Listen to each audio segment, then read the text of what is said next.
Ever wondered where you fit in society's grand ladder? From the lavish lifestyles we see in movies to the everyday grind, society is often sliced into different layers or social classes. It's not just about money, but also about education, occupation, and even the social circles you move in. Today, we're going to break down every social class, from the upper echelons to the very foundation of our economic system. This isn't about judging anyone's worth, but about understanding the different realities people experience every day. Stick around, because you might be surprised where you and the people you know land on this spectrum. Let's start at the top with the upper class.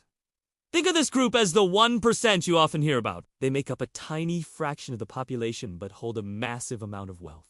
We can even split this group into two: the old money and the new money. The old money, or the upper, are families who have been wealthy for generations. Think Rockefellers or Vanderbilts. Their wealth is inherited, and their status is deeply entrenched in history and tradition. They often attend elite private schools and universities, belong to exclusive social clubs, and their influence can extend deep into politics and business. It's a world built on legacy and powerful connections.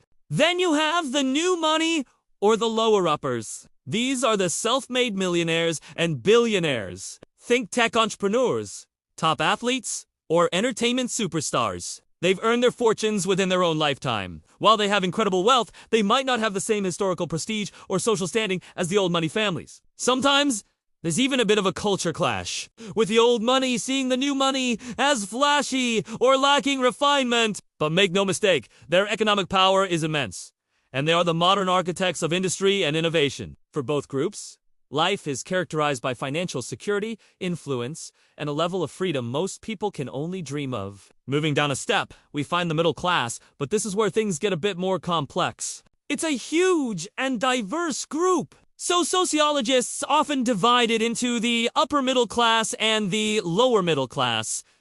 Let's start with the upper. These are highly educated professionals, like doctors, lawyers, engineers, and corporate managers. They don't have the vast inherited wealth of the upper class, but they earn comfortable six-figure incomes through their high-skilled careers. Their lives are often defined by a nice home in a good neighborhood, excellent healthcare, and a strong emphasis on education for their children, whom they expect to go to college and achieve similar or greater success. They are often the decision-makers in society, the people running departments, designing our cities, and shaping our policies. They work hard for their status and enjoy a high quality of life as a result. Below them, we have the lower middle class, which some might just call the middle class. This group makes up the largest slice of the population in many developed countries. Here, you'll find people like school teachers, nurses, small business owners, and skilled tradespeople like plumbers and electricians. Their jobs require training and skill, but may not require a 4-year college degree.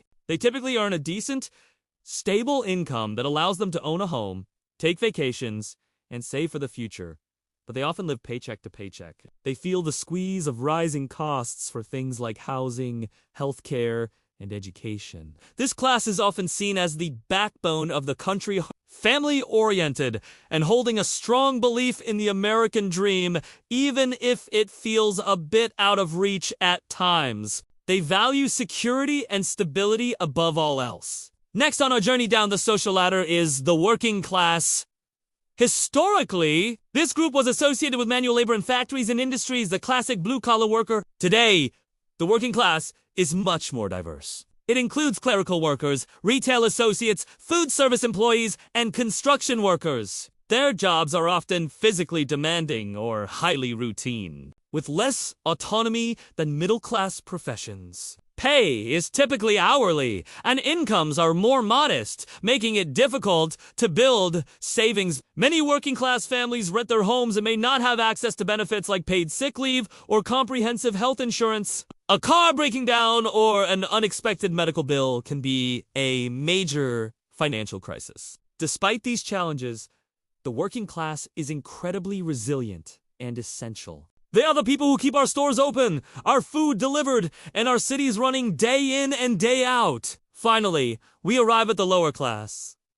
This group faces the most significant economic hardship. It's often divided into the working poor and the underclass. The working poor are people who work full-time, often in low-wage service jobs, but still live below the poverty line. Think housekeepers, fast food workers, or agricultural laborers. They work incredibly hard, but their wages simply aren't enough to cover basic necessities like food, housing, and transportation. They often rely on public assistance programs to make ends meet and have very little chance for upward mobility. Life is a constant struggle against financial insecurity, and there's little room for error. The underclass is the group at the very bottom, facing long-term, persistent poverty, often over generations. They may be chronically unemployed or unable to work due to disability or other challenges. This group is often concentrated in high poverty, urban or rural areas with limited access to good schools, jobs, and healthcare. They are the most vulnerable